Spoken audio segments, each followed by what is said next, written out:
I remember having this conversation with Brittany Griner. And she been through some. Right? Yeah. So I remember asking her this, and I'll ask you the same.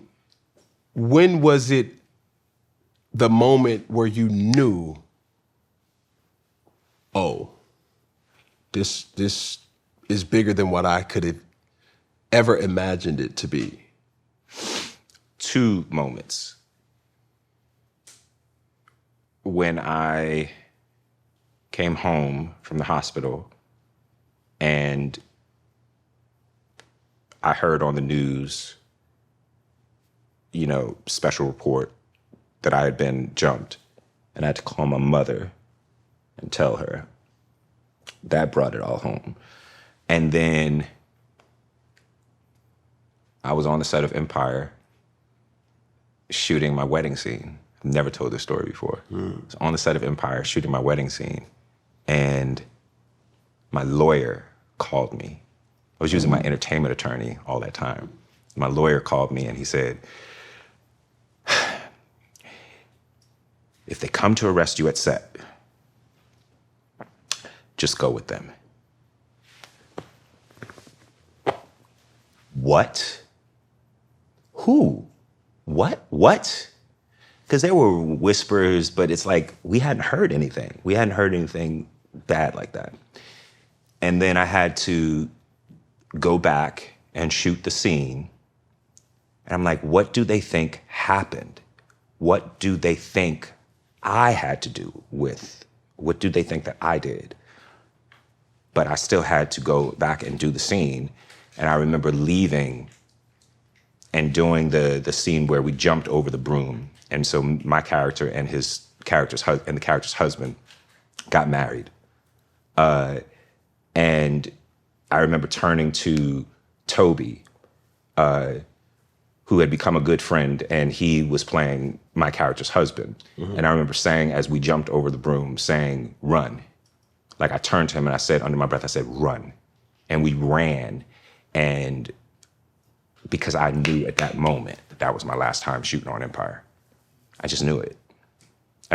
And I'm like, this is not going to be good. We had already done the Robin interview, but it hadn't aired yet.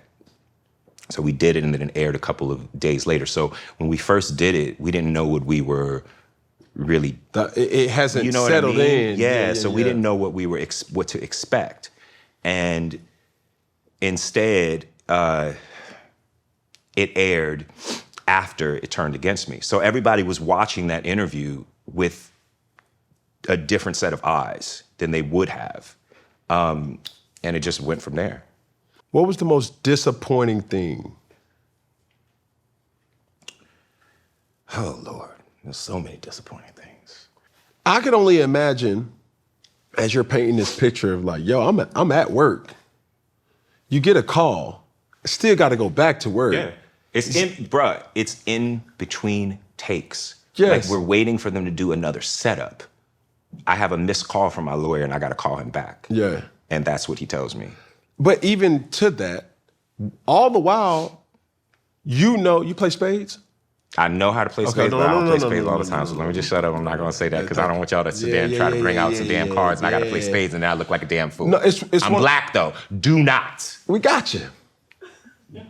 We got you. You know my fucking nerves. In spades, they use this, I'm going to keep one tucked. Okay. Right? Well, in this situation, that interview is still tucked. Nobody knows. Mm-hmm.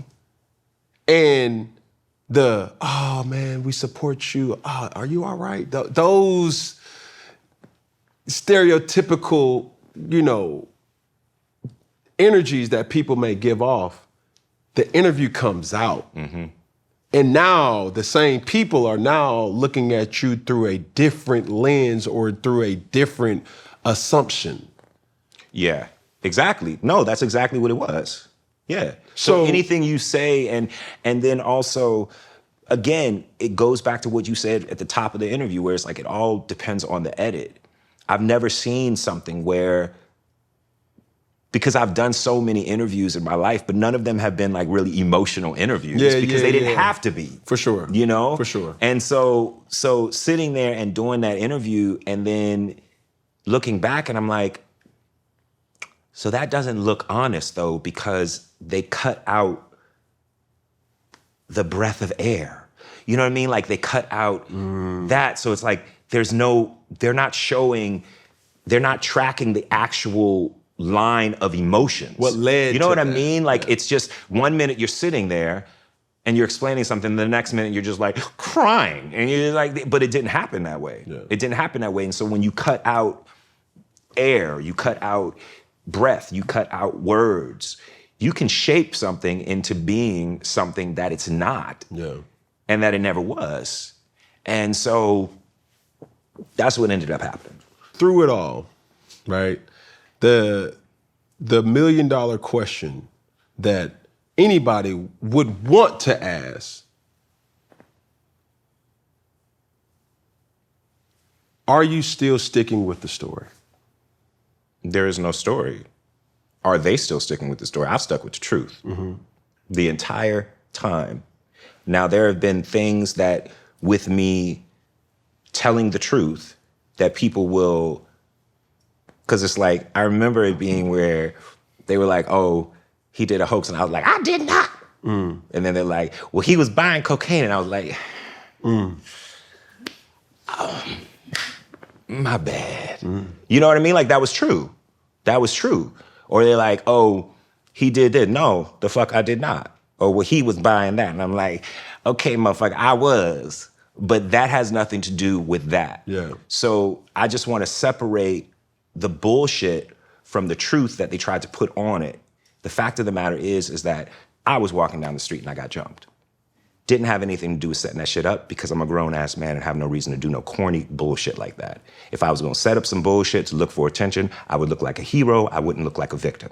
If I was gonna set up some bullshit and I was really a dumbass to do some shit like that, I'm a director, I'm an actor, I'm a writer, I'm a creator. It would have been flawless. It would have been fierce. It would have been wonderful. It would not have been no bullshit like whatever dumbass did it, period. Now, whoever really did it, congratulations to them because they actually got away with it. You know what I mean? But at the same time, do not come at me like I'm some complete idiot. I'm a very intelligent man. Right. You know what I mean? Humble, all of those things. Yeah. But come on, I'm an intelligent man. I stand in who I am. I've gone out there and I've told who I am when I did not have to. I did not have to. I've been very honest about my life and about who I am from the very beginning of my career. When I didn't have to do that, because there's a lot of people that don't.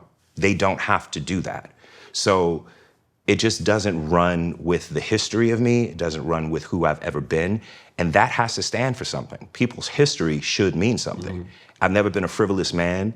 I've never been an attention whore. I've never been any of those things. So you cannot then pull me into this and convince me to start seeing myself through the eyes of other people. Yeah. Again, I've said what I've said for 7 years. I've never changed my story. Everyone else has. I would have no reason. I have nothing to gain from that at all. I did not want to be seen as a victim. But with that said, whatever people are convinced of, if they do think that I'm sticking to a story, okay. And I say that, and I know that it sounds like on the surface, it could seem like disingenuous. It can seem arrogant.